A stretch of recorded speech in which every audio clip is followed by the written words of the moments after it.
Father in heaven, Data uri mu ijuru, be with us throughout this ubane natwe muri kino cyigisho cy'uyu munsi. is our prayer. Niryo sengesho ryacu mu izina rya Yesu Kristo. Amen. Greetings. Muraho neza, ndabasuhuje cyane. Mwebwe abadukurikiye muri ahatandukanye ku isi yose, ndetse namwe abaturebye bwa mbere, murakaza neza muri kino cyigisho cy'uyu munsi. Bino ni ibyigisho bidukangura mu bya mwuka muri runo rugendo turimo tujya mu ijuru. I'm your host, Andrew Henriquez. Ngiye ugiye kwigisha, nitwa Andrew Henriquez. Welcome one. Ikaze kuri buri umwe kandi ikaze kuri buri wese muri kino cyigisho kitwongera imbaraga cyo kuri uyu munsi. Inshuti zanjye, mureke twongere dushime Imana ko tukiri bazima kandi dukomeje urugamba. Kandi uyu munsi dufite ibindi twateguye by'umwihariko muri ano makuru yerekeranye n'iby'ubuhanuzi ayo turebera hamwe muri bino byigisho. Umugambi w'ino gahunda ni ugutuma dukomeza kwitegura mu bya mwuka. Because time is almost finished. Bitewe n'uko igihe kiri hafi kurangira. Ubwami bw'Imana bugeze ku rugi. Am I getting ready? Mbese ndimo nditegura? Mbese wowe urimo uritegura? Mbese twese turiteguye? Nk'uko mwabibonye mu mutwe w'icyigisho, tugiye kuvuga kuri gahunda nshya. And what is the new normal? None ino gahunda nshya ni iyihe? Ni ukwitegura ibishishana mu isi yose, cyangwa se ibikorwa byo kurimbuka kudasanzwe bigiye gukomeza kubaho mu isi. And it's time for us to prepare for the present as well as future crises. Iki kandi ni igihe cyo kwitegura amakuba turimo ndetse n'ayandi adutegereje imbere. Nk'uko mubizi, hari amagambo akunze gukoreshwa kandi asa nk'ayabaye umugani rusange. Ni amagambo avuga ngo nukina n'umuriro uzashya. Ubwo rero igihe cyose ukina n'umuriro urashya. Kandi uwo nguwo ntabwo ari umugani rusange gusa. It's also found in the Bible as a principle. Kuko ibyo biboneka muri Bibiliya nk'ihame. Tujyane mu gitabo cy'imigani igice cya 6. Mureke mpere kuri rino somo, hanyuma turakomeza n'icyigisho nk'uko bisanzwe. Mu gitabo cy'imigani igice cya 6 kuva ku murongo wa 26 n'uwa 27 ndetse no kugeza ku murongo wa 28. Muri iyo mirongo Bibiliya ivuga iki ngiki. Uhereye ku murongo wa 26 haranditse ngo kuko maraya akenesha umuntu agasigara ku gasate k'umutsima, kandi umugore usambana ahiga ubugingo bw'igiciro cyinshi. Umurongo wa 27 haranditse ngo mbese umuntu yashyira umuriro mu gituza cye, imyambaro ye ntishye, cyangwa hari uwabasha gukandagira amakara yaka, ibirenge bye ntibibabuke. Umurongo wa 29 haranditse ngo niko bimera no ku muntu usanga umugore wa mukamugenzi we, kandi uwumukoraho wese ntazabura kugibwaho igihano. Ubwo rero ukina n'umuriro, kandi nukina n'umuriro uzashya. Igihe cyose ukoze icyaha cy'ubusambanyi ukina n'umuriro, cyangwa se iyo ugize ibyifuzo byerekezaho, icyo gihe urimo urakina n'umuriro kandi bizarangira uhiye. Kandi mwibuke yuko icyo mvuga ntabwo ari ubusambanyi busanzwe bugaragara gusa, kuko no gukomeza gukora icyaha muri rusange cyangwa kwizera inyigisho z'ubuyobe Bibiliya byita ubusambanyi, kandi gukunda cyane iby'isi nabyo byitwa ubusambanyi. Musome muri Yakobo 4 umurongo wa 4 murabisangamo. None nimumenye ibi ngibi bene data bashiki banjye. Nanone Bibiliya iravuga ngo iyo twishe itegeko rimwe tuba ducumuye ku mategeko yose. Kandi kwirinda gusambana ni itegeko rya 7. Ubwo rero bisobanuye ko nidukora icyaha kandi tukanakigumamo ndetse tubizi tudashaka kukihana, icyo gihe ririya somo dusomye n'uriya murongo bihita bidusohoreraho. Kandi ririya ni ihame rya Bibiliya, ndetse iravuze ngo uko ni ugukina n'umuriro, kandi ingaruka y'ibyo ngo izaba gushya. Ntabwo ari ugushya kuno umuriro usanzwe, ahubwo ni ugutwikwa n'umuriro n'amazuku, ari byo rupfu rwa kabiri. Tugitekereza ibyo ngibyo, mbese ubwo buri wese agiye kwisuzuma. Ibi ni ibyigisho by'ijambo ry'Imana bitwongera imbaraga. Nimureke noneho dukomeze. Barimo baravuga ibya gahunda nshya. Nshuti zanjye, ikinyoma gituma bagera ku ntego. Kandi uyu mwanya tugiye gutangira tureba isomo ryo muri Luka igice cya 21 umurongo wa 25 kugeza ku wa 28. Bibiliya ivuga ko imitima y'abantu izagushwa igihumura n'ubwoba, kubwo kwibwira no kureba ibizaba biri mu isi. The powers of heaven shall be shaken. bitewe ngo nuko imbaraga zo mu ijuru zizanyeganyega. Nshuti zanjye, iki iryo somo risobanuye ni ibikorwa bitandukanye byari kuzabaho mu bidukikije. Umurongo wa 25 uhamya ibyo ngibyo, kuko bavuze ko ari ibimenyetso bizaba mu zuba. Ibyo kandi twagiye tubirebaho, ibimenyetso bizaba mu kwezi ndetse no ku nyenyeri. Kandi haranakomeza ngo ndetse no hasi amahanga azababara cyane. Ngiyo mpamvu nizatuma imitima y'abantu igushwa igihumura n'ubwoba kubwo kureba ibizaba biri mu isi, bitewe kandi ko nuko inyanja n'imiraba bizaba bihorera cyane. Ayo nama kuba mu bidukikije. Urugero, tugiye kureba iby'imyuzure iri muri New York. Iby'izuba nabyo kandi ubwo ni ukwiyongera k'ubushyuhe bw'isi, kuko bavuga ko bukomeje kwiyongera cyane. Ubwo rero imitima y'abantu igushijwe igihumura no kureba ibirimo biraba mu isi. Mbese nababaza kino kibazo, mbese uriteguye ubwo twiga bino byigisho bitwongera imbaraga? Niba ari uko bimeze, mureke noneho twigane. As we look at Ubwo tugiye kureba kuri imikorere itandukanye y'inyamaswa, tugiye gutangira twibanda ku itangazamakuru ry'inyamaswa. Mbese iki itangazamakuru riri gutangaza cyane ubu ngubu ni iki? Nimwumve neza. Uyu ni umwe mu bayobozi bakuru b'ikinyamakuru cya CNN, aho yatangaga amabwiriza y'uko abanyamakuru be bagomba gukora. Tugiye kwibanda cyane ku bijyanye n'imihindagurikire y'ikirere cyangwa se ukwiyongera k'ubushyuhe bw'isi. Ubwo rero ingingo muzajya muvuga cyane niyo ngiyo y'imihindagurikire y'ikirere. Iyi ni imihindagurikire y'ikirere. Imihindagurikire y'ikirere. Turi mu mihindagurikire y'ikirere. Imihindagurikire y'ikirere. Imihindagurikire y'ikirere. Aya ni amakuba y'imihindagurikire y'ikirere. Uku ni ukwiyongera k'ubushyuhe bw'isi.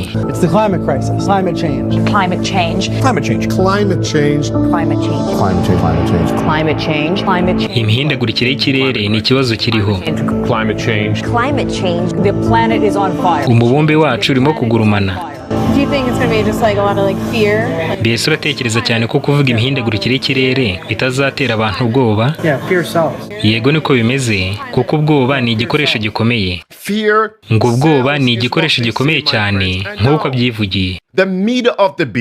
Ubu noneho itangazamakuru ry'inyamaswa riri gushyira hanze amafilimi n'ibyegeranyo bitandukanye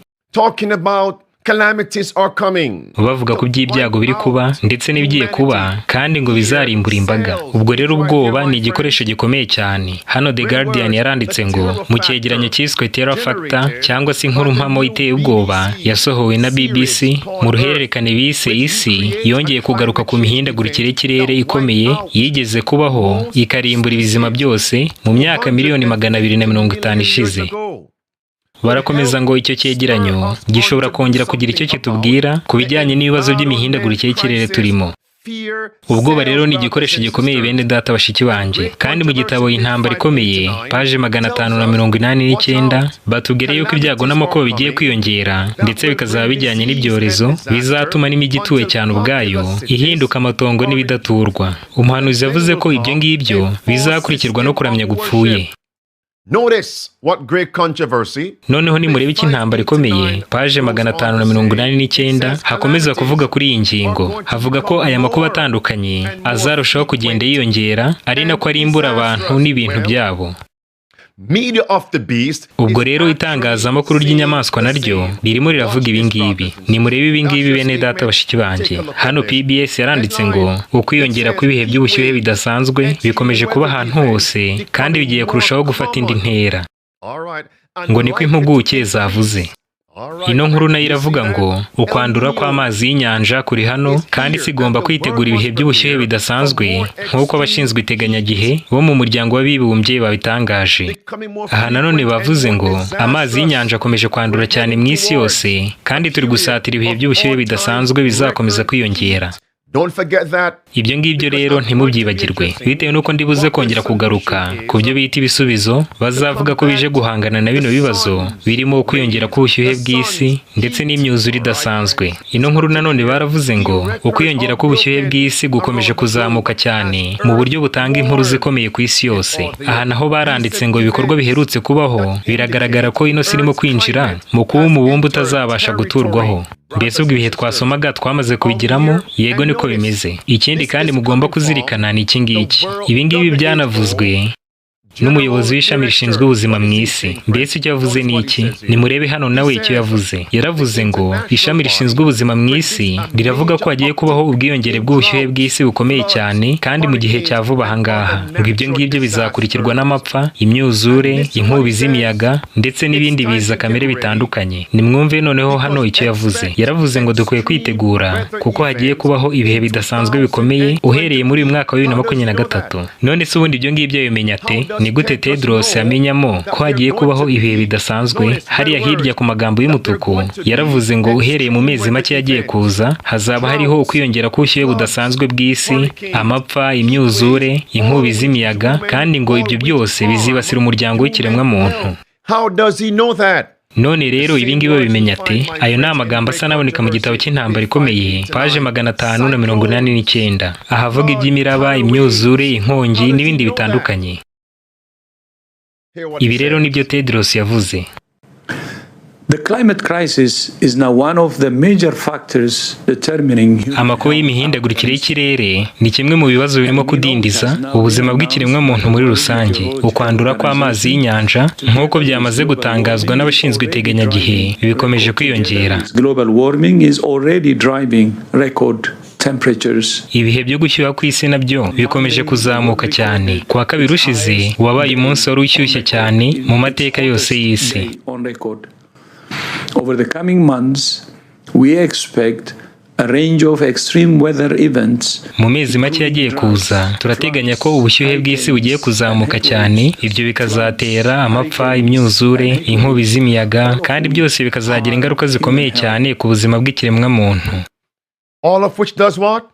Harm human health, he said, my friend. Ngo ibyo byose bizagenda gute? Bizibasira ubuzima bw'ikiremwa muntu. Uko niko avuze nshuti. Mbese bino babimenya ate? Kandi kimucyumve neza nshuti. Ano makuba yose arimo arabaho mu gihe bakirimo kunoza igikorwa cyo kugirana amasezerano n'ibihugu byose byo mu isi agamije kunoza burundu imyiteguro y'icyorezo kigiye gukurikira nk'uko babitangaje. Ubwo rero ubupapa, ishami rishinzwe ubuzima mu isi, ihuriro ry'ubukungu bw'isi, umuryango w'abibumbye bari kunoza iyi gahunda bise amasezerano ahuriweho n'isi yose yo kwitegura icyorezo kigiye gukurikira. Bavuga yuko ibyo ngibyo bizajyanirana n'imihindagurikire y'ikirere. Mbese murimo murabibona hano ngo uyu ni umugambi ugamije kwirundanyaho imbaraga no kuzana igitugu ku batuye isi bose. It will bring a one world government. Kandi ngo bizazana leta imwe y'isi bitewe n'uko ari amasezerano ahuriweho n'isi yose. Muri iyi nama uyu mugabo Tedros yavuze ngo buri gihugu kigira amategeko yacyo y'uko kiyoborwa, ariko ngo iyo ari amakuba yibasiye buri gihugu cyose, wenda urugero nk'icyorezo, yahise avuga ngo icyo gihe tuba dukeneye itegeko rusange ry'isi yose. Mu yandi magambo ni guverinoma imwe y'isi. Nimukurikirane ayo magambo ye. To govern a country, you need rule of law. Kugira ngo uyobore igihugu bigusaba kuba ufite gahunda n'amategeko. You can't govern a country if you don't have a law. Ntabwo ushobora kuyobora igihugu udafite amategeko. And for a shared problem like this common. Ariko iyo ari ikibazo rusange, wenda se tuvuge nk'icyorezo, ugomba kuba ufite amategeko rusange. Otherwise, it cannot be governed like the pandemic. Bitabaye ibyo ntabwo wabasha kwikura mu kibazo. Urugero twabonye muri kiriya cyorezo, ko iyo tuza kutagira amategeko amwe ku isi yose, ntabwo twari kubasha guhangana nacyo. Buri gihugu cyose kigenze nta mabwiriza twagira yo kwikura mu kibazo runaka igihe cyaba gihari. Because obligation comes from law. Bitewe n'uko amabwiriza aturuka mu mategeko. Ubwo rero buri wese akoze ibye n'undi nawe agakora ibye, byarangira twongereye ikibazo aho kukigabanya. That's why we're pushing for treaty. Ino niyo mpamvu turi gushaka ko habaho amasezerano ahuriweho n'isi yose yo kwitegura icyorezo kigiye gukurikiraho. The pandemic treaty. Ngo ni amasezerano ahuriweho yo kwitegura icyorezo. Kandi nimumenye iki ngiki. Mbese ngo ano masezerano agomba kuba yasinyweho n'isi yose bitarenze ryari? Ngo bitarenze ukwezi kwa 9 kwa 2024 mbere gato y'uko icyorezo gitangira. All these things are happening. Ibi byose rero biri kugendera kuri gahunda yateguwe. None se ninde uri inyuma y'abo bose? Ni umuyobozi mukuru w'abangaba ariwe Papa w'i Roma. The Pope of Rome having, yes, my friends, afite abo bantu yagize ibikoresho arimo arakoresha muri zino gahunda ze.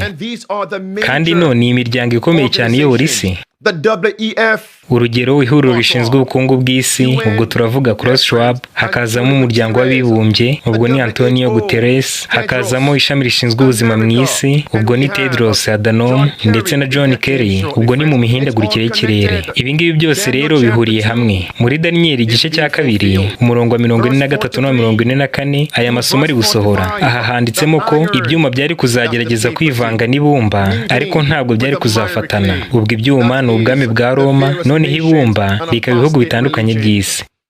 Ukwihuza rero ni ugukorana amasezerano. My friends, the time is fulfilled. Ubwo rero igihe kirasohoye kandi ubwami bw'Imana buri bugufi. Nuko mwihane mwemere ubutumwa bwiza. Mu gihe kandi dukomeje bino byigisho, ndatekereza yuko mu gikomeje ya gahunda y'ibihe bidasanzwe by'amasengesho. Ibyo ngibyo ntimuze kubyibagirwa. Aha rero hakurikiraho ikindi gikoresho cya Papa, UN General Secretary, ariwe munyamabanga mukuru w'umuryango w'abibumbye Antonio Guterres. Yaravuze ngo ntibakibasha kugenzura imihindagurikire y'ikirere. Kandi murebe ino video murabona ko yavugaga akomeje. Nimuyikurikire. The situation we are witnessing now is the demonstration that climate change is out of control. Ibihe turimo turabona ubu ngubu biragaragaza ko imihindagurikire y'ikirere tutakibasha kwigenzura. If we persist in delaying key measures that are needed, nidukomeza gutinda gufata imyanzuro ikenewe, I think we are moving into a catastrophe. Ndababwira yuko turaba turi kujya mu bihe bikomeye cyane bibi. And what are those key measures? Mbese imyanzuro y'ibanze ugomba gufata ni iyihe? Mwaba muyizi. Ahangaha uyu mugabo nawe nanone arasaba yuko y'amasezerano yo kwitegura icyorezo ashyirwa mu bikorwa, agasinywaho n'ibihugu byose byo ku isi bitarenze ukwezi kwa 9 k'umwaka wa 2024. Kandi hariya hepfo yaravuze ngo hagiye kubaho ikintu kidasanzwe mu isi yose. My friends, they are going to shock the system. Inshuti zanjye rero bagiye guhungabanya ingengamikorere y'isi, kandi bagiye guhungabanya isi muri rusange. Ibyo ngibyo bagiye kubikorera kuzana ubuyobozi bumwe bw'isi. Ubwo buyobozi bukaba buyobowe n'ubupapa bw'i Roma. Mwongere mwitegereza no mashusho. Ibi ngibi byose bihuriye hamwe, ndetse n'umugabo Antonio Guterres yigishijwe n'abajesuite. And once the nations, kandi ibihugu byose byo mu isi bihaye ububasha bwabyo umuryango w'abibumbye, mbese ubwo biba birimo birabuha nde? Biba birimo birabuha ubupapa. That's Revelation chapter 17. Ibyo byanditse mu gitabo cy'Ibyahishuwe igice cya 17 ku murongo wa 13, kandi ku murongo wa 14 hakurikiraho akarengane k'ubwoko bw'Imana. Ndetse abaza gukomeza mugeze ku murongo wa 18. Ubwo rero ibimenyetso by'ibihe by'imperuka turimo turabibona. Yes, friends. Yego niko bimeze. The time is fulfilled. Igihe kirasohoye, ubwami bw'Imana buri bugufi. Ubwo rero ngiye gukora igereranya ku byerekeranye na kuno guhungabana ku isi yose bavuga ko kugiye kubaho, right? To bring about their agenda. Kugira ngo bitume bazana gahunda yabo. Mbese muribuka ya gahunda bita impinduka zikomeye, kugira ngo ushyire impinduka muri mudasobwa yawe cyangwa se gushyira impinduka mu yindi mashini iyo ari yo yose, bisaba ko ugomba kubanza kuyizimya. Uko niko bigenda inshuro nyinshi. Noneho wamara kuyizimya ukabona kongera kuyatsa kugira ngo wongere kugaruka mu buryo bushya wateguye. Ubwo ni uburyo bwa mbere. Rero nino gahunda yitwa impinduka zikomeye nta kindi igomba kuzana kitari ikimenyetso cy'inyamaswa kivugwa muri Bibiliya. Now this global shocks that they're calling for. Rero uku guhungabana kw'isi gukomeye kugiye kubaho kugambiriye kubanza kunyeganyeza ingengamikorere y'isi no kunyeganyeza abaturage, kugira ngo noneho babashe gukoresha byuzuye ubuyobozi bumwe bw'isi ndetse n'iyobokamana rimwe ry'isi, hamwe no kuvuga ko bagiye kugarura ibihugu ku Mana. Ibyo rero bigomba kujyanirana no gusenga ku munsi w'icyumweru ku gahato. Rero hano bari guteganya ko hagiye kubaho ibihe bidasanzwe, kandi ni mu birebe hano. Uku ni uguhungabana gukomeye bavuze kugiye kubaho mu byiciro 7. Ibi twagiye tubivugaho mu bihe bitandukanye, bityo rero ntabwo turi buze kubitindaho cyane, ariko muri rusange ni ibintu 7. Number 1. Icya mbere ni ibihe bidasanzwe by'imihindagurikire y'ikirere. Icya kabiri ni ingorane zirushaho kwiyongera z'icyorezo kigiye gukurikiraho. Icya gatatu ni ibibazo byerekeranye n'intwaro z'ubuzima cyangwa se amavirusi akorwa. Icya kane ni uguhungabana gukomeye ku isi yose mu by'ubwikorezi bw'abantu n'ibintu. Icya gatanu ubwo ni hariya hasi ni icyorezo cy'ikoranabuhanga ndetse n'umutekano mukeya mu by'ikoranabuhanga. Icya gatandatu ni ibitero bikomeye cyane by'ibizima biturutse ku yindi mibumbe. icya karindwi ni ugutungurwa n'ibindi bibazo bitari byitezwe. Ubwo rero murumva ko ibintu byose ngo bizajya biba bitunguranye, kandi ukuntu uguhungabanya isi yose. Mbese hari ibisa nk'ibyo ngibyo twatangiye kubona, nimurebe hano. Mbese ni ibiki birimo biraba muri New York? Ni ibiki birimo biraba muri uwo mujyi? Nimwitegereze uko ho bimeze. Hari imyuzure idasanzwe kandi muri kuno kwezi kwa karindwi. Uko niko byifashe muri New York kino gihe. Ni muri imyuzure nk'iyi ngiyi ibaho mu gihe cy'impeshyi. Nimwumve neza ibi ngibi. So this morning, more than 25 million Americans across the Northeast are under flood alerts after deadly and devastating flash floods. Abanyamerika barenga miliyoni 25 mu majyaruguru y'Uburasirazuba ubu bahawe impuruza nyuma y'uko imyuzure ikomeye cyane kandi iri gusenya ibintu ikomeje kwibasira leta ya New York. Iyi myuzure rero ikomeye itari yarigeze ibaho na rimwe mu myaka igihumbi ishize ikomeje guhungabanya n'umujyi. Aya mashusho mureba ni mu gace kamwe gatuwemo n'abantu aho imyuzure yabibasiye bikomeye cyane ikaba irimo gutwara abantu n'ibintu byabo. Abenshi babuze uko basohoka kuko bitewe n'imbaraga z'imyuzure uri kujya hanze nawe irimo iramutwara. Abashinzwe ubutabazi bari gukoresha amato kugira ngo babashe gutabara abantu. Mushobora kureba hari inyuma hirya mukabona ko iyi myuzure irimo no kurandura ibiti ikabijyana. Ino mvura ifite ibitonyanga bifite uburebure bwa santimetero 8, niyo mpamvu amazi yayo yabaye menshi cyane. Abenshi byabasabye ko boga bava mu modoka zabo kuko kugenda n'amaguru bitari bigishoboka. Ino mvura n'inkubi y'imiyaga bikomeje kwerekeza mu majyaruguru kandi biraza kuza kugera mu zindi leta zitandukanye. They said they hadn't seen such things in 1,000 years. Baravuze ngo bino ntibigeze babibona na rimwe mu myaka igihumbi ishize. Ubwo rero murumva ko ari uguhungabana ku isi yose, ndetse ngo bino bizarushaho kwiyongera ariko birimbura abantu n'ibintu byabo. Kandi tubwirwa mu gitabo cy'intambara ikomeye paje 589 ko bino byago bizarushaho kwiyongera byangiza ibintu byinshi kugeza ubwo n'imijyi ituwe cyane izahindurwa amatongo n'ibidaturwa. Mbese ni uwuhe mujyi wa mbere utuwe cyane muri Leta Zunze Ubumwe za Amerika? Ni umujyi wa New York, hagakurikiraho Chicago, hakaza Houston, hakaza na Phoenix, hagakurikiraho Philadelphia, bigakomeza. Mbese muri kubona ibiri kuba muri Chicago?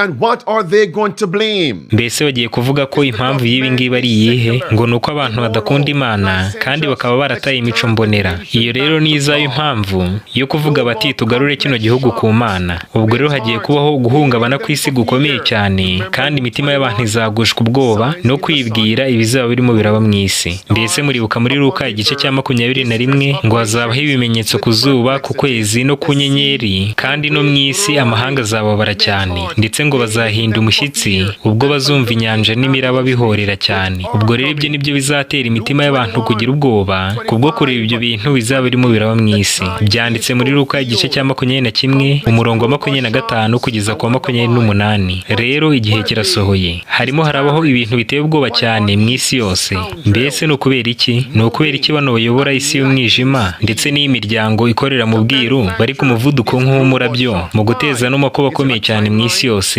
Ahari se baba bafite igihe ntarengwa? Baravuga yuko bagomba gukora bino byose mu gihe cy'imyaka 7 gusa. Nimurebe hano, aha ni ku rubuga rw'umuryango w'abibumbye. Baranditse ngo dukeneye imyaka 7 gusa kugira ngo tube tubashije gushyira mu bikorwa gahunda z'iterambere rirambye zo guhindura ino si. Ngo bitarenze umwaka wa 2030 ibi byose bagomba kuzaba barabigezeho. Muri ariya magambo y'umutuku baravugamo yuko ngo bazarangiza n'ubukene ndetse n'inzara. Mbese umuyobozi wabo bose avuga ko ibibazo bizakemuka gute? Yavuze ko badashyiraho itegeko ryo kuruhuka ku munsi w'icyumweru batazabasha gukemura ibibazo biri mu bidukikije hamwe n'ibibazo by'ubukungu ndetse no kwita ku bakene. Ubwo rero kuramya ku munsi w'icyumweru ku itegeko rya leta uno niwo mugambi nyamukuru. Ino nkuru nanone baranditse ngo Papa yatangije gahunda y'urugendo rw'imyaka 7 rwo kugera ku iterambere rirambye. Ni ikinyamakuru Catholic Herald cyabitangaje. Zino rero ni za gahunda z'iterambere rirambye zanatangajwe n'umuryango w'abibumbye. None se nanone umuyobozi wabo bose ninde?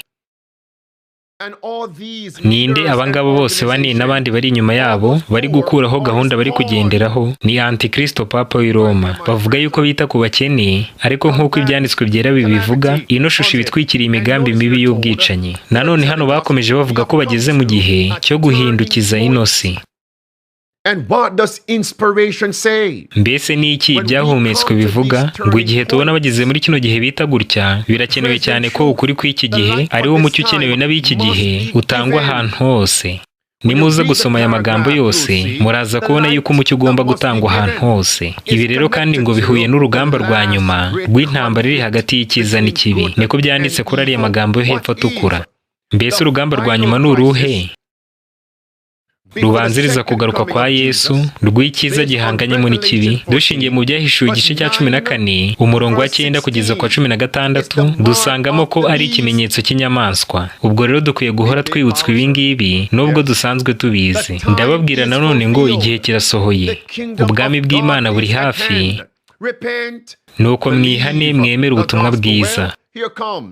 Aha rero nanone hari uno mugabo wigeze kuba umunyamabanga wa Leta Zunze Ubumwe za Amerika, akaba ari unakuriye gahunda y'imihindagurikire y'ikirere muri Leta Zunze Ubumwe za Amerika, ariwe John Kerry. Uyu ni umwe mu bandi bari gukoreshwa nk'ibikoresho by'ubupapa. Ngiye kubereka ibyo aherutse kuvuga byerekeranye no kurwanya imihindagurikire y'ikirere, kandi nawe yateganyije ko kino kibazo kigiye kurushaho kwiyongera. Mbese ubundi binabimenya ate? Ntimuzi yuko ari umugabo wo mu muryango wa Skull and Bones? Uwo ni umuryango ukorera mu bwiru. Nimwumve icyo yavuze. But let me make this is a very important point.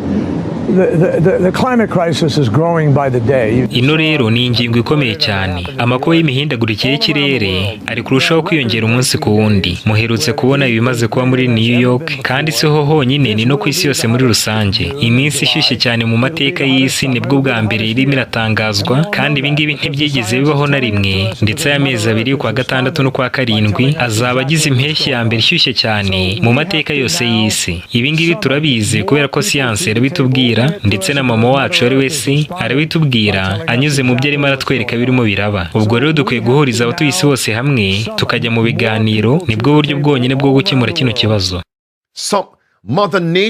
Ngo mama wacu si cyangwa se ibidukikije ngo birimo biravugana natwe, ngo barimo barabona ibihe bidasanzwe, ngo ibidukikije nibyo mama wacu. Ibyo ngibyo ni ukuramya ibyaremwe.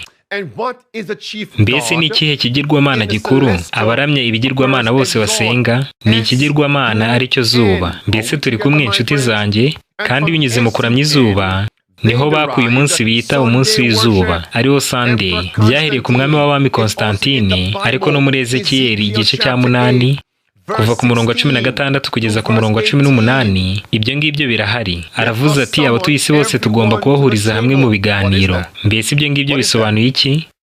Ni ugusohora k'ubuhanuzi bwa Daniyeli igice cya 2. Musome ku murongo wa 43 n'uwa 44. Handitsemo ko ibyuma n'ibumba bizagerageza kwivanga kugira ngo bikore ikintu kimwe. Ubwo rero uko nguko ni ukwihuriza hamwe, ni ubuyobozi bumwe bw'isi ndetse n'iyobokamana rimwe ry'isi. Nshuti zanjye, sinzi niba bino bisobanutse neza cyane. Aha rero kandi hari Klaus Schwab, umwe mu bantu bandi bagize ibikoresho by'ubupapa, kandi yavuze ko ahazaza hatabaho ku mpanuka, ahubwo ngo ahazaza nibo bahategura. Biri ahangaha, nimwongere mubikurikirane neza. Reka bino tubivuge tudaciye ku ruhande. Ahazaza ntabwo hapfa kubaho gutyo gusa, ahubwo ahazaza hubakwa natwe. Murabyumvise ngo nibo bubaka ahazaza. Ndetse uyu mukaridinari wa papa nawe yaravuze ngo dutegura ahazaza, ntabwo twitegura ahazaza, ngo niyo mpamvu yatanze Laudato Si. Igihe rero kirasohoye. Ubwo rero dushingiye kuri ibi bivugira ubwabo, dushobora guhamya yuko ari bo bategura uku guhungabana ku isi, kandi bavuze ko bizakorwa muri iyi myaka 7 gusa, bikaba bimaze kugera ku musozo. Ariko mwibuke yuko Imana ari igena ibihe. Iyo rero niyo mpamvu tugomba kwitegura ubu ngubu, kuko Yesu Kristo yaravuze ngo igihe kirasohoye. Murebe muri Mariko 1 murongo wa 14 n'uwa 15. Noneho nimurebe neza hano, uyu ni guverineri wa New York, yitwa Kathy Hochul. Nimurebe nabyo yatangaje kuri ibi ngibi. Nanone ikirere cyafungutse cyane, kandi imvura ikomeye cyane iri kugwa, aho igitonyanga kimwe cyayo gifite santimetero 9. Iyi ni imvura itarigeze ibaho na rimwe mu myaka 1000 ishize. Iyi kandi ni inshuro ya 2 dusabye abaturage bacu bose kwirinda cyane mu buryo bukomeye bushoboka, kuko bino ari ibindi bihe bikomeye. My friends, nshuti zanjye rero, this is the new normal. ino ni gahunda yindi nshya. Ubwa mbere twari mu bihe bisanzwe, ariko bitewe no guhinduka kwa bino bihe by'ikirere, tugomba gutangirana n'uburyo bushya. Dukurikije uko tubona ino mvura n'ino myuzure, birimo birasatira cyane mu gice cy'uburasirazuba, mu mijyi yose yerekeye muri icyo cyerekezo. Ikindi kandi ibyangijwe n'imvura ikomeye bigiye kurushaho kuba byinshi cyane. Nanone icyo twabonye aha ngaha ni imvura ivanze n'inkubi y'umuyaga, kandi abaturage bose barasabwa kwirinda cyane. Ikirenze icyo ngicyo, barasabwa kwitegura ibikomeye kuruta ibi. Ngo kwitegura, ngo inigiye kuba gahunda nshya. Mbese nababaza kino kibazo nshuti, ni ryari duheruka kumva ayo magambo akoreshwa mu itangazamakuru cyangwa ku mbuga nkoranyambaga n'ahandi hatandukanye? Ayo magambo niyo nomo cyangwa gahunda nshya muheruka kuyumva ryari? Ni mu gihe cy'icyorezo. Ubwo rero murabona ko ya gahunda nshya bavugaga ariyo twatangiye kwinjiramo. Rero amateka akwiye kutwigisha byinshi kugira ngo tubashe kumenya ibiri imbere. Bavuze kandi ko aya makuba y'imihindagurikire y'ikirere azajyana na guma mu rugo z'imihindagurikire y'ikirere. Uyu muguverineri arimo arabwira abayoborwa be ati nimwitegura no makuba turimo, ariko by'umwihariko amakuba agiye kuza. None ubwo njyewe icyo nababwira ni iki? Nimwitegura imperuka na Yesu Kristo ugiye kuza. Reka dukomeze twumve amagambo ye. Abaturage mwese mukwiye kwitegura, kandi abenshi mugashaka aho muhungira, kuko ibintu n'imitungo yanyu myinshi biri mu kaga ko kwangirika. Mugomba kwitegura ibihe bikomeye, aho amazi agiye kuzamuka cyane akarengera ingo zanyu, ku buryo mutazabona n'aho gukandagira. Mbese telefoni zanyu mwamaze kuzishyiramo umuriro? Mbese mwamaze gutegura amatoroshi igihe umuriro uzaba ugiye? Mbese mwateguye ibyo kurya bihagije hamwe n'amazi meza igihe ino myuzure igiye kwibasira cyane ubutaka buhingwaho? Mwateguye imiti muzakenera igihe ibitaro n'ahatangirwa imiti bizaba byasenyutse? Rero nimutangire mwitegura ibi ngibi mu burere n'abaturage bagenzi banyu hamwe n'abari mu mihanda bose mubabwire. Ntimwitege yuko muzatwara imodoka, bitewe n'uko imwe mu mpamvu ikomeye cyane ituma ino migaro yica abantu ni uko bakomeza gutwara imodoka zabo mu bihe by'imvura, kandi ino myuzure iri hafi kugera kuri metero 2 z'uburebure. Ayo mazi areshya gutyo rero yarimo arirukanka cyane, abahagije kugira ngo atware imodoka nk'uko byagenze ahantu henshi ku munsi w'ejo. Igihe ino mvura rero itangiye kongera kugwa, mwirukira hakiri ubuhungiro kandi hakiri kare. Mbese nshuti, nshobora kubabwira kino mu buryo bweruye neza kandi bw'ukuri. Uyu munsi naje nitwa umunyakuri. Ibaze mu gihe gishize aho utari wemerewe no gusohoka mu nzu,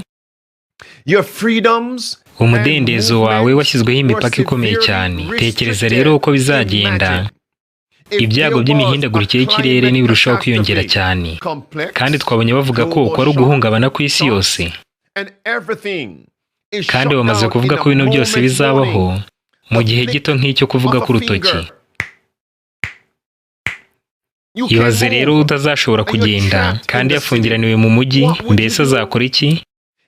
Ibaze icyo uzaba utekereza. Kandi tekereza ano makuba barimo baravuga namara igihe kirekire cyane nta gahunda yo kurangira afite vuba. Muribuka icyorezo kigitangira ko bavuze ko guma mu rugo zizamara ibyumweru 2 gusa, ariko bikarangira gahunda imaze imyaka 3 n'igice nk'uko bari barabiteguye. Mbese turi kumwe kandi ibyo murabyibuka. Ubwo rero tugomba gushyira mu bikorwa za mfunguzo 5 zo kurokoka. Kino nicyo gihe cyo kubishyira mu bikorwa. Mbese turi kumwe, nimureke dukomeze. Nanjye rero ndabasaba kandi mbinginga kwitegura. Uriya muguverineri yavuze ngo ubwire bagenzi bawe n'abaturanyi bawe kwitegura. Nanjye ndakubwira ngo nyuma y'iki cyigisho ubwire bagenzi bawe kwitegura imperuka na Yesu Kristo. Mbese umugabo n'umugore we, umuhungu n'umukobwa, musaza na mushiki we bakwiye gukora iki? Hakwiye kubaho gukomeza kwitegura bino bihe bikomeye cyane turi kwinjiramo. Abaza kumva mukomeze mwitegure, kandi ntimwemere ko hagira ikibakerereza, yaba umukobanyi n'umukobanyikazi. Abo bose ntibabateshe umwanya, mukomeze mwitegure. Ikindi kandi mureke ukuri kuvugwe. Ikintu giteye ubwoba cyane, aba bantu barimo baravuga ngo dukwiye kurwanya imihindagurikire y'ikirere ku bw'icyiza rusange. Bati icyiza rusange tugomba kugihinzira kugira ngo tubashe kurangiza ikibazo cy'imihindagurikire y'ikirere. Hano n'umutwe w'ino nkuru uravuga ngo ibihugu bigomba gushyira ku ruhande gahunda zabyo bwite ku bw'ikibazo cy'imihindagurikire y'ikirere, nk'uko byatangajwe n'umuryango w'abibumbye. Amagambo yo hasi aravuga ngo isi igeze mu gihe ntarengwa ku byerekeranye n'imihindagurikire y'ikirere, kandi igomba kurwanya kino kibazo hamwe ku bw'icyiza rusange. Aya magambo nanone arimo aragaruka. Mbese niba mwibuka neza, aya magambo y'icyiza rusange tuyabona mu gitabo cyande? Ahavuga ngo ugomba gutakaza umudendezo wawe ndetse n'uburenganzira bw'umutimanama wawe, maze twese tukihuriza hamwe kandi tugakorera hamwe ku bw'icyiza rusange. Ni umuyobozi mukuru w'iyi gahunda ari we Papa. Nimurebe hano, baranditse ngo Papa yanenze cyane bikomeye ibihugu bikora bikurikije amategeko yabyo bwite yo kwigenga. Amagambo y'umutuku aranditse ngo icyiza rusange ni igikorwa cy'isi yose kandi ibihugu byose byo ku isi bigomba kwifatanya nacyo. Ati rero reka dukureho uburenganzira bw'ibihugu. Kandi yavuze gutyo abavuze kuramya ku cyumweru ku itegeko rya leta. Ikirenze icyo ngicyo, banavuze ko igihano cy'urupfu cyemewe kubwo kurengera icyiza rusange. Ndetse kandi ngo icyiza rusange cyahindutse icy'isi yose. None icyo dutegereje ni iki bene data? Icyo tugitegereje ni iki? Ntabwo nshaka kuvuga byinshi, ahubwo ndashaka guhuza ibi byose kuko rimwe na rimwe abantu batabisobanukirwa neza. Aha baravuze ngo ibihugu bigomba kureka inyungu zabyo bwite kubw'ikibazo cy'amakuba y'imihindagurikire y'ikirere, mu yandi magambo kubw'icyiza rusange. Noneho nimurebe hano mwitonze. Hano hari umuvugizi wa ya nama ishinzwe gukora amasezerano y'isi yose yo kwitegura icyorezo kigiye gukurikira. Ibi rero ni ibyo yavuze. Yaravuze ngo aya masezerano y'isi yose yo kwitegura icyorezo agambiriye gushyira imbere ibikorwa bizashyiraho imipaka ku mudendezo w'umuntu ku giti cye. Nimwumve neza ibyo yavuze. The world, however, requires a different level of legal mandates. Ino si ikeneye amategeko y'uburyo bwinshi butandukanye, such as the pandemic treaty to navigate through a particular pandemic should one occur, and it will. Nk'amasezerano yo kwitegura icyorezo kigiye gukurikira kugira ngo tuzabashe kuba dufite uko twitwara igihe icyo cyorezo cyatera kandi ubwo kizaba giteye. Prioritizing actions that may restrict individual liberties. Gushyira ku mwanya w'imbere ibikorwa bikumira umudendezo w'umuntu ku giti cye, bitegeka abaturage bose kandi bitanga amakuru, ubumenyi n'ibyangombwa bikenewe mu guhangana n'icyo cyorezo kigiye gukurikira. Ibyo rero ni ibintu by'ibanze cyane dukeneye mu kwitegura icyo cyorezo kigiye kubaho. That's it, friends. You see it. Ibyo ngibyo murabyumvise neza. Reka twibukiranye icy'ibihamya by'itorero, volume ya 5, page 451, uko havuga. Haranditse ngo kubw'iyi mbaraga y'ubumwe bw'inyabutatu, buri hame ryose rigize itegeko nshinga rizakurwaho burundu. The signs are here. Ubwo rero ibimenyetso by'imperuka biri imbere yacu. Aha rero kandi hari undi mu bagize inteko nshinga amategeko yitwa Christian Tehes. Nanone yongeye gutanga umuburo kuri no gahunda y'ishami rishinzwe ubuzima mu isi y'amasezerano y'isi yose yo kwitegura kino cyorezo. Ibi ndashaka kubisobanura neza. My friends, notice Nimumenye itandukaniro rihari hagati y'ishami rishinzwe ubuzima mu isi ndetse n'umuryango w'abibumbye. Umuryango w'abibumbye dutangiriye aho ngaho ugambiriye gusenya umudendezo w'umutimanama, ariko witwaje uruhande rwa politike. Is that point clear? Mbese ibyo birumvikana neza, mu gihe ku rundi ruhande iri shami rishinzwe ubuzima mu isi riri gukora kugira ngo ryambure abantu umudendezo ndetse no kubangamira umutimanama hamwe n'ubusugire bw'ibihugu n'uburenganzira bwa buri muntu wese ku giti cye, ariko bitwaje cyane uruhande rw'ubuzima. Noneho Papa we yari hagati, kandi nawe yafite iyo ntego yo gukuraho ubusugire bw'ibihugu n'uburenganzira bwa buri wese ku giti cye, ariko yitwaje cyane ibyamwuka cyangwa se iyobokamana. Uyu ni nawe urimo guhuriza hamwe izo mfuruka eshatu zose, kandi ikirenze ibyo ngibyo, ubwo ari we uyoboye abangabo bose, yaba abayobozi ba politike n'ab'iby'ubuzima ndetse n'amadini yose, ubwo ni ibyamwuka biri kumworohera kubigeraho. Nimureke twumve ibigize inteko nshinga amategeko. So the alternative that was presented to us with this pandemic. Ubu buryo bundi batweretse bw'amasezerano agambiriye guhuriza isi yose hamwe mu kwitegura icyorezo, aya ni amahirwe y'abakomeye batigeze batorwa n'umuturage uwo ari we wese, cyangwa se ngo basabwe kuyoborwa n'umuturage uwo ari we wese, ariko biteguye kuyobora isi. Umunsi ku wundi, ukwezi ku kundi, umwaka ku wundi, barushaho kugenda batwambura umudendezo wacu, bakatwambura imitungo yacu, kuko ukurikije nk'ibyo turimo turabona, imitungo iri kuvanwa mu burenganzira bw'abaturage, aribo bari basanzwe ari ba nyirayo, uburenganzira bwa nyuma bugahabwa leta. Ibyo ni nako bigiye kuba ku mafaranga ari muri banki yose. Murebe nk'ibiherutse kuba muri Canada n'urugero. Abatwara amakamyo barigaragambije barwanya gahunda za Trudeau, maze nawe ahita ategeka ko amakonti yabo ya banki yose afungwa, ndetse nuko nguko byakozwe. Ibyo kandi byakozwe muri Canada bataranatangiza byuzuye ifaranga ry'ikoranabuhanga. Nimwibaze rero uko bizagenda. Amafaranga yose ni toto yabika mu ikoranabuhanga, kandi hakoreshwa uburyo bw'ikoranabuhanga gusa. Ibyo ngibyo bihuje n'ibyangombwa by'ikoranabuhanga by'uko wakingiwe, kugira ngo bashe kugera kuri ayo mafaranga. Rero amateka yatweretse neza ibyabaye, none bizagenda bite? Ibikomeye cyane niba ari byo biri imbere, bizagenda bite nitwemerera iri shami rishinzwe ubuzima mu isi guhabwa ubushobozi bwinshi bwo gutegeka amaleta yacu na guverinoma yacu n'abayobozi batowe ndetse n'icyiciro cy'ubucamanza cyacu?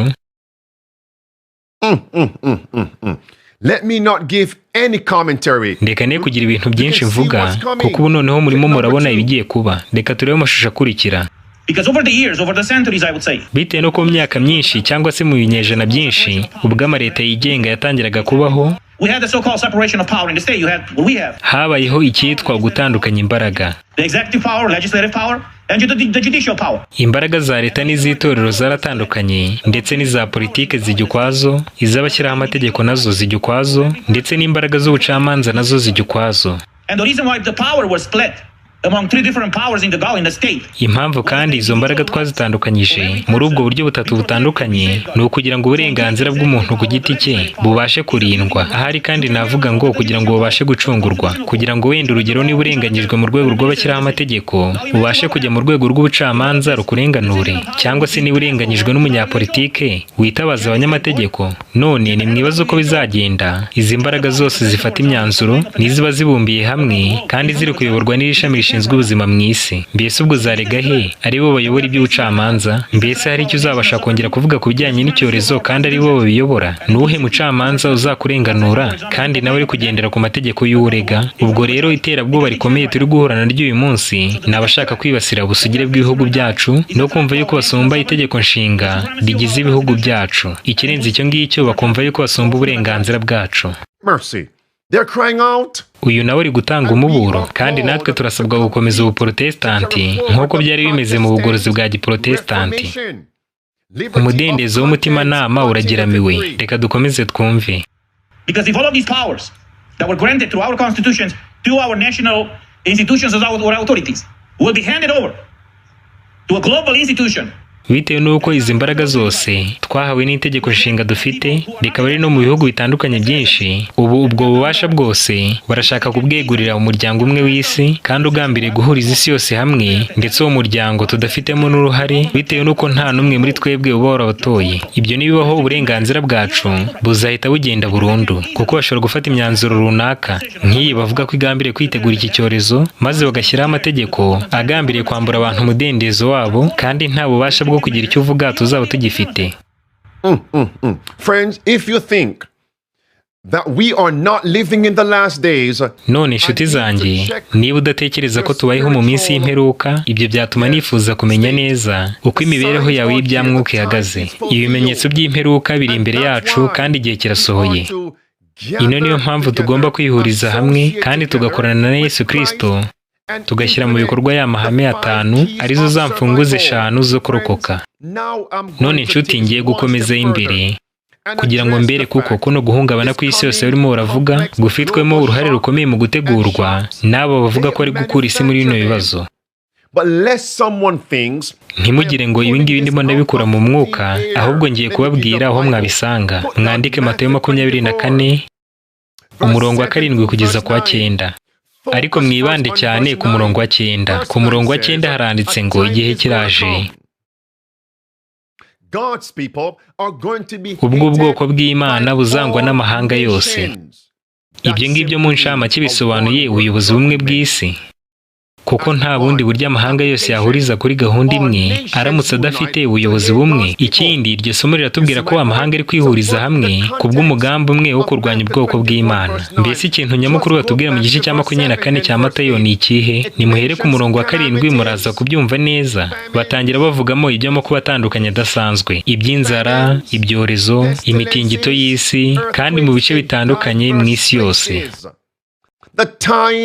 Is fulfilled. Igihe kirasohoye bitewe n'inzara ndetse n'ibyorezo n'imyuzure no kwiyongera k'ubushyuhe bw'isi budasanzwe.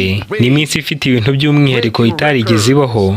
Ibyo biri gutuma bavuga bati mureke duhurize hamwe isi yose. Mbese muri kubibona? Kandi bari kuvuga bati mureke dushyire mu bikorwa ano mategeko.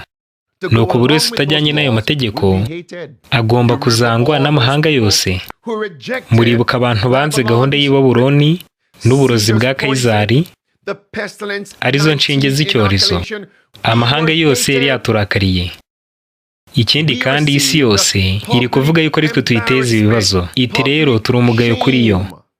Yaba ari mu bayobozi b'itorero no mu bayobozi ba leta hamwe n'abo mu muryango, bose bihuriza hamwe iyo bigeze mu kurwanya utemera gahunda y'icyiza rusange. Ni nako bizakomeza kugenda rero mu bihe biri imbere.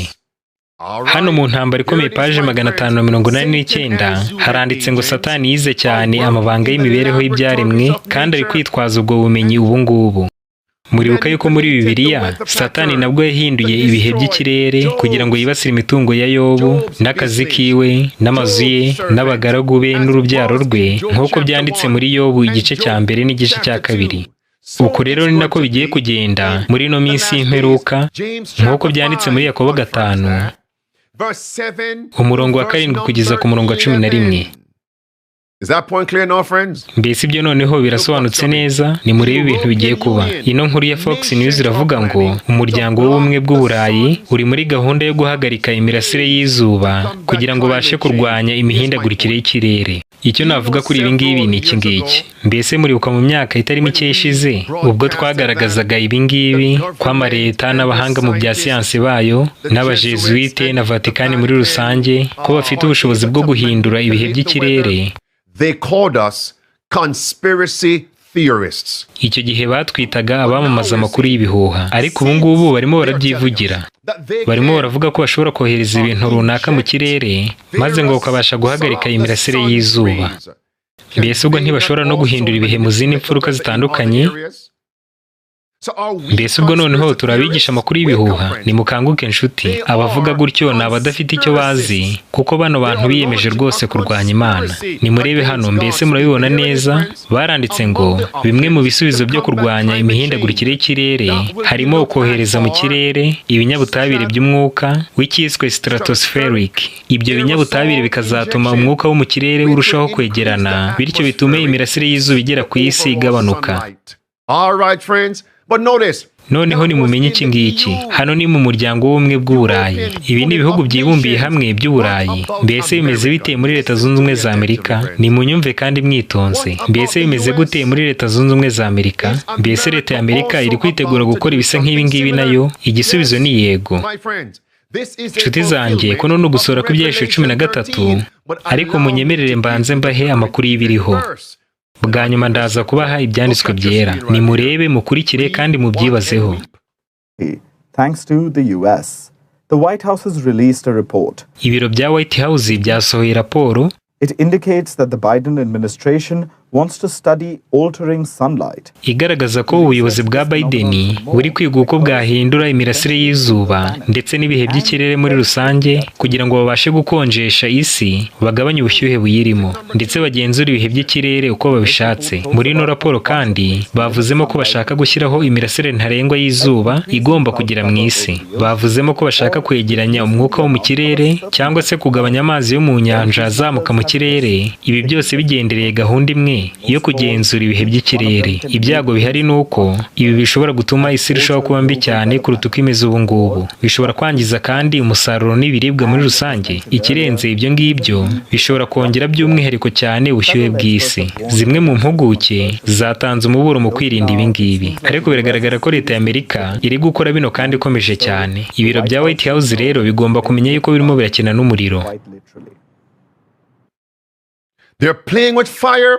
Ngo barimo gukina n'umuriro. Twatangiye tureba ngo nukina n'umuriro bizarangira uhiye. Amagambo natangiranye kino cyigisho mwongeye kuyumva nanone. Ubwo rero birasobanutse neza.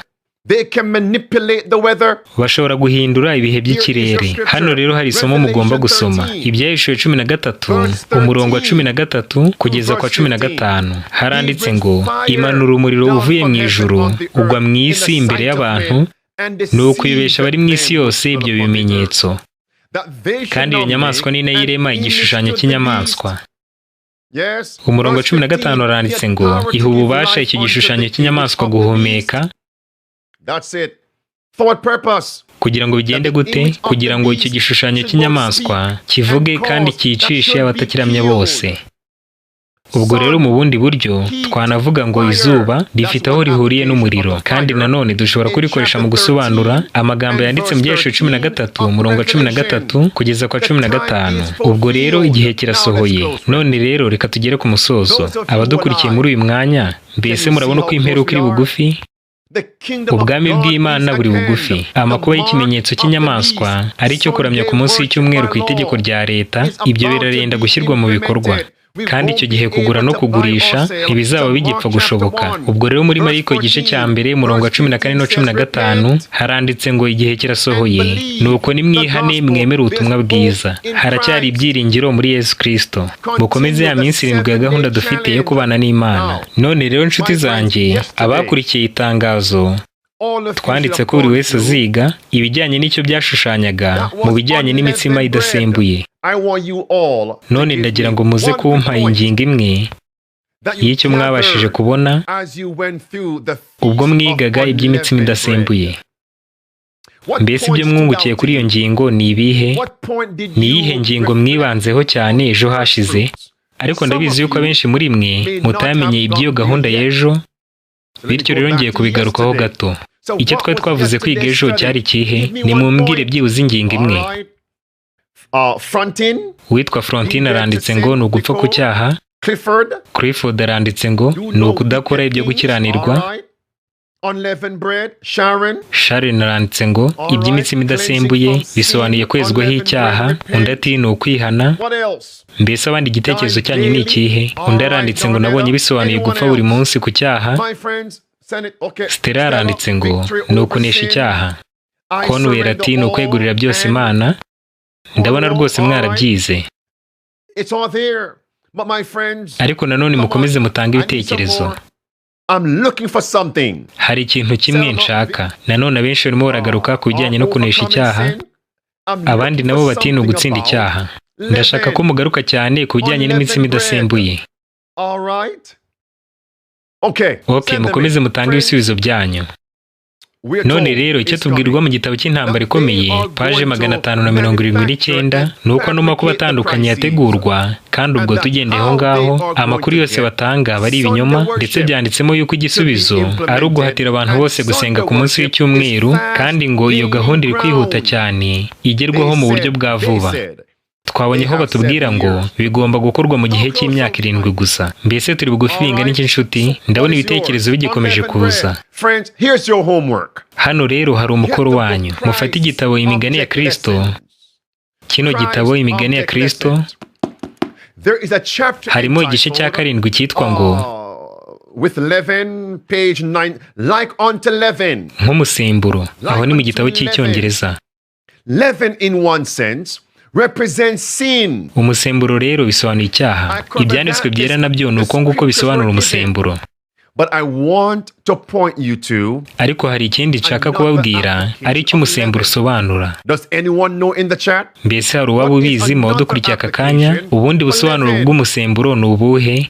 One leaven represents sin. Niyo umusemburo usobanuye icyaha, ikindi nanone usobanuye ni ikihe? I'm waiting. Ndacyategereje kureba igisubizo cyanyu.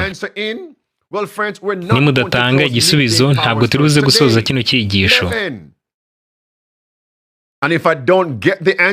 Kandi nintaza kubona igisubizo kizima, ndabasaba kuza kwiga kino gice cyose cya 7 mu gitabo Imigani ya Kristo. Abatangiye kumbwira ngo ni ibiryo ni mubireke. Oya, abari kumbwira umugati nabyo ni mubireke.